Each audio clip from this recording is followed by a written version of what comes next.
Alors, je suis maire d'une petite commune, 602 habitants, 710 vaches, donc vous voyez, et des poules. Et donc le bilan méthane n'est pas très bon. Je parle des vaches, hein, bien entendu. C'est un village très hostile à l'écologie, puisque c'est dans ce village, en 1964, qu'a été mené le premier remembrement radical par la Chambre d'agriculture et la FNSEA, qui a vu l'abattage de 100% des haies bocagères. 100% des haies bocagères ont été abattues pour laisser place à l'agriculture laitière chimique et mécanique. Donc nous avons été élus en 1999. Alors vous savez, dans des petites communes, on se raye, on met les noms, on mélange des noms, etc. On peut voter pour des gens qui ne se présentent pas, etc., etc. Et à l'époque, les habitants de la commune voulaient se débarrasser coûte que coûte de l'équipe sortante, et vous pouviez présenter votre chien ou votre chèvre, elle était sûre d'être élue. Bien sûr. Donc nous étions macronistes avant l'heure. C'est ça. Et 1990.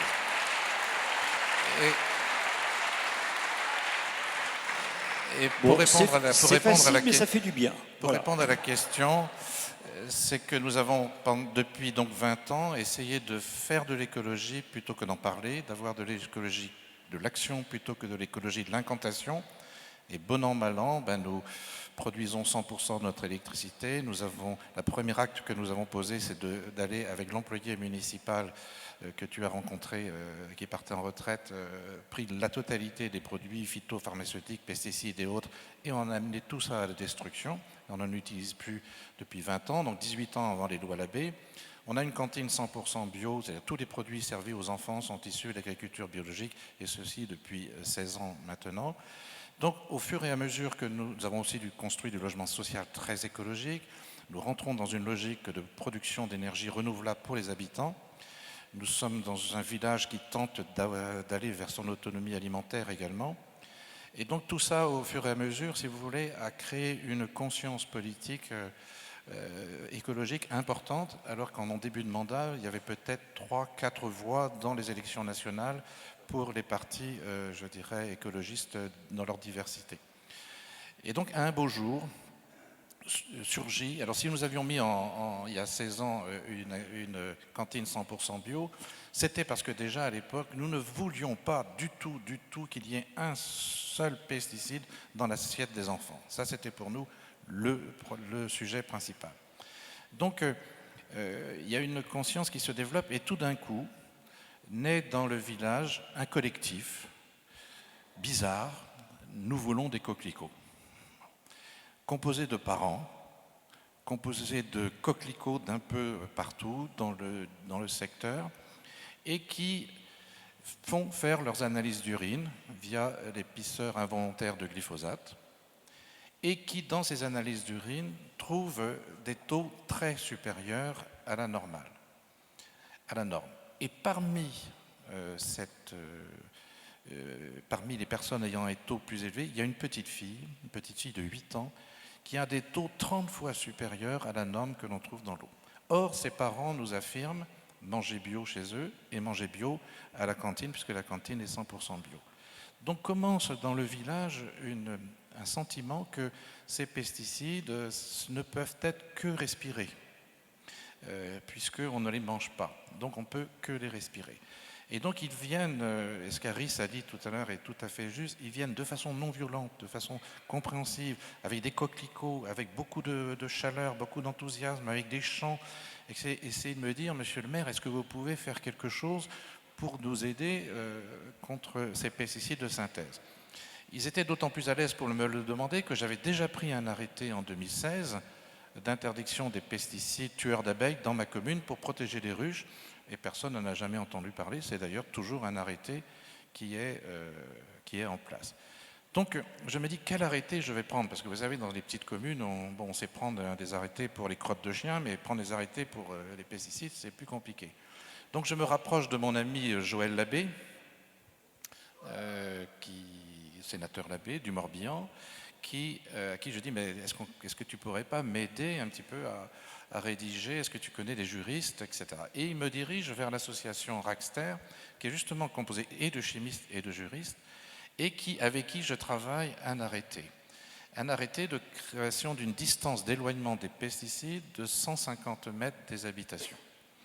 Donc c'était 150 mètres, c'était grâce à Génération Future que nous avions cette distance, puisqu'ils avaient fait des études en Allemagne sur des terrains de sport où, à partir de 120 mètres, à partir de 150 mètres du terrain de sport, on commence à ne plus respirer des pesticides. Donc c'était une distance d'éloignement. Donc je prends un arrêté de distance d'éloignement des pesticides. Je soumets ça aux agriculteurs aussi, qui ne sont pas contents, mais je leur dis de toute façon, vous aurez peut-être une perte de rendement, mais la commune prendra en charge la perte de rendement que vous aurez à ne plus utiliser les pesticides. Donc cet arrêté, je le prends le 18 mai, lors d'un carnaval organisé par les Coquelicots dans ma commune, un carnaval contre Monsanto, le 18 mai, donc je prends cet arrêté symboliquement au cours d'un carnaval pour interdire donc ces pesticides dans un rayon de 250 mètres. Tout aurait pu en rester là, tout aurait pu être entre nous, on aurait pu essayer de trouver des solutions. Mais voilà, nous sommes en France et en France, il y a des préfets. Et en l'occurrence, une préfète qui, voyant cet arrêté, peut-être parce qu'elle en a eu peur, bordée sur le plan juridique, dit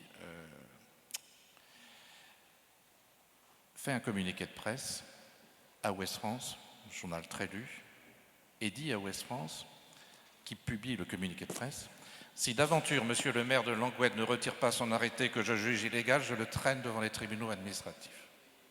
Le lendemain, j'avais toutes les ONG de France et de Navarre, d'Europe, qui me téléphonaient, qui m'envoyaient un message en me disant « Monsieur le maire, tenez bon, on est avec vous ». Le surlendemain, j'ai reçu des dizaines de messages, des centaines de messages, des milliers de messages, des centaines de milliers de messages, des centaines de cartes postales et une lettre d'amour. On ne savait pas où mettre. Aujourd'hui, c'est parti aux archives départementales pour savoir comment, tellement il y a de témoignages, tellement il y a de choses formidables, il y a un travail sociologique, ethnographique à faire, tellement il y a de messages très personnels, très sympas, très militants. Et rien que l'ONG Génération Future, Agir pour l'environnement, par exemple, m'a fait parvenir rien qu'à elle seule 85 000 messages. 85 000 messages, rien qu'à elle seule. Donc, Madame la préfète, voilà, je me traîne devant le tribunal administratif, et là, devant le tribunal administratif, il y a une foule, il y a RIS qui est présent, il y a Sampé qui fait un dessin à la une du Monde, 2 dessins même à la une du Monde, etc. Donc ça devient très, très populaire. Toutes les télévisions de France et de Navarre viennent à Langouette. Le New York Times vient à Langouette. Je lui demande d'ailleurs pourquoi il vient à Langouette. Je lui demande au journaliste, parce que je me dis c'est quand même étonnant. Elle me dit, oui, mais votre président, là, il vient chez nous aux États-Unis, il dit une phrase, je ne sais plus laquelle, mais Planet is great again. Oui, c'est ça. Planet is great again. Ah oui, planète, oui. Et puis il se fait emmerder par un petit maire, là, qui ne prend pas la mesure, alors qu'il a dit dans un média, Monsieur le maire de Langouette a raison dans ses intentions, mais je le traîne au tribunal. Oui, j'ai en même temps raison, en même temps tort. Enfin, vous connaissez la dialectique extraordinaire. Donc, et la préfète continue, si vous voulez. On me dit que c'est moi qui ai fait le buzz. Non, c'est la préfète. Parce que la préfète, suivie par la presse, Ouest France, France Bleu Armorique, va inaugurer, je ne sais pas quoi, enfin, c'est une inauguration préfectorale, et la presse lui demande, mais Madame la préfète, qu'est-ce que vous pensez là, de l'arrêté du maire de Langouette? Et elle dit, écoutez, si je laisse monsieur le maire de Langouette prendre cet arrêté illégal, rien ne l'empêchera le lendemain de prendre un arrêté d'interdiction de la moustache dans sa commune. Oui, ça sort de l'ENA quand même. Ça sort de l'ENA quand même. Donc, une confusion, si vous voulez, entre un problème de protection de la santé publique et liberté. Et là, on rejoint Déméter, justement. C'est-à-dire que le fait de critiquer le modèle agricole aujourd'hui serait un crime comme celui d'empêcher le port de la moustache. Évidemment, dans le week-end qui a suivi, j'avais une manifestation grandiose de moustachus à Langouette. Donc, j'adore la préfète, qui d'ailleurs s'appelle Madame Kiri. Alors, je passe à ça. Bon, je ne vais pas aller plus loin parce qu'elle n'est pas là, ça serait pas sympa. Mais les messages que nous avons reçus, ils sont de deux ordres. Un ordre vraiment sur les pesticides très important, les 2 tiers des messages c'est là-dessus, les pesticides c'est dangereux, j'ai des preuves, j'ai ma famille, j'ai mes voisins, je suis ancien agriculteur, je témoigne, je veux témoigner. Il y a même des gens qui m'ont envoyé leurs témoignages, des médecins, 3 médecins qui m'ont envoyé leur soutien sur des ordonnances. Des trucs incroyables. Des gosses qui font 211 km en vélo pour venir au tribunal avec moi, ils étaient au tribunal, et pour me donner les clés de la planète. Bon, et donc, enfin, ils ont 9 ans, ça va. Donc, et puis, un autre type de message, un gros tiers qui est institutionnel, et c'est là-dessus que nous sommes aujourd'hui devant les tribunaux, c'est comment se fait-il que l'on puisse empêcher un maire de protéger sa population? Comment ça se fait? Comment ça se fait qu'on puisse empêcher un maire de protéger sa population alors que nous, les maires qui avons pris des arrêtés, le faisons pas parce que nous avons envie de le faire, mais par une carence avérée de l'État à protéger les populations, puisque, comme l'a dit Nicolas Hulot, qui est breton et qui, en quittant le ministère, et il nous l'a redit encore récemment, c'est quand même les décisions qui sont prises par le ministère de l'Agriculture et que les prises de décision sont influencées au cœur même de l'État, dans le corps même de l'État, par les lobbies de la chimie. Et Fabrice l'a démontré, largement démontré dans ses bouquins. Donc face à ça, la FNSEA est un peu perdue au départ, puis il va réagir, et là je rejoins, et je tiens à le dire dans chaque réunion, c'est qu'il y a vraiment une tendance à la violence de la part de la FNSEA. Et je vais prendre un exemple très concret. Premier exemple, c'est ma collègue de Savigny-le-Temple, nous sommes 120 communes à avoir pris ces arrêtés, de Savigny-le-Temple, où la FNSEA départementale débarque, tracteur, c'est très impressionnant, va chercher Madame la maire dans son bureau, va chercher le DGS, sort ces 2 personnes, les met au milieu de la place publique. Sur la place publique, il y a des palettes de bois. Et ils disent, Madame la maire, si vous ne retirez pas dans l'instant votre arrêté, nous mettons le feu à la mairie. Très inquiète, Madame la maire de Savigny, Marilyn Pichery, vous savez ce qu'elle fait? Elle suspend les conditions de son arrêté pendant 1 heure, le temps qu'ils partent. Si ça, c'est pas du courage, voilà. C'est aussi d'une violence de l'argumentaire, si vous voulez. Madame la maire de Savigny, pourquoi vous avez mis cette distance de 150 mètres? On sait pourquoi vous avez mis cette distance de 50 mètres. Il ne faut pas nous raconter l'histoire. Vous l'avez mis parce que c'est pour installer les romanichels. Des nuisibles, comme chacun sait. Autre argumentaire de Madame Lambert, vérifié, dont je parle un peu dans le bouquin. Je suis à CNews, enfin elle est à CNews, et elle a une émission entière. Et le journaliste lui pose des questions sur le bien-être animal ou le mal-être animal. Il y a en fond d'écran, il y a des images de porcs en Bretagne, entassés les uns sur les autres, enfin une maltraitance animale tout à fait épouvantable. Et de l'autre côté, des images où vous avez des porcs en plein air en train de gambader joyeusement, etc. Vous savez ce que dit Madame Lambert? Madame Lambert dit, mais je vois pas où est le problème. C'est comme les êtres humains, il y en a qui vivent en HLM, d'autres en résidence secondaire. Vous voyez, nous sommes dans quelque chose qui est redoutable au niveau de l'argumentaire et sur lequel il nous faut faire extrêmement attention de ne pas nous faire embarquer.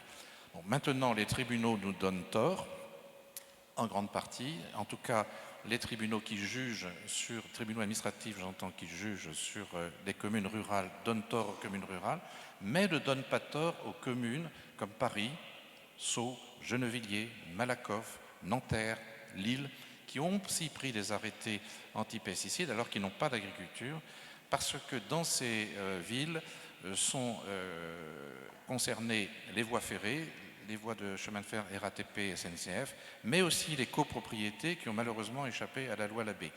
Et le fait que ces communes aient rejoint notre collectif anti-pesticides, pour nous, a été un élément de combat supplémentaire, parce que nous avons dit très clairement à cette occasion que ce que nous attaquons, c'est bien le produit, ce n'est pas les agriculteurs.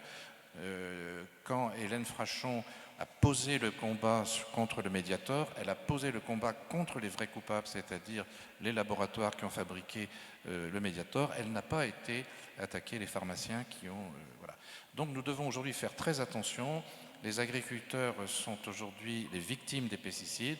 Notre société a mis les agriculteurs dans les pesticides. C'est à nous de les sortir des pesticides. On sait bien qu'avec la FNSEA, qui, parce qu'elle dirige les coopératives, vend les pesticides, nous devrons obliger la FNSEA à sortir des pesticides parce qu'ils ne le feront pas de façon normale et naturelle. Et c'est grâce au mouvement des coquelicots qui a été une impulsion incroyable que nous avons peut-être une chance un jour de revenir dans une démocratie qui implique forcément le fait que la priorité des priorités, c'est la santé publique. Merci beaucoup, cher Daniel Cloef.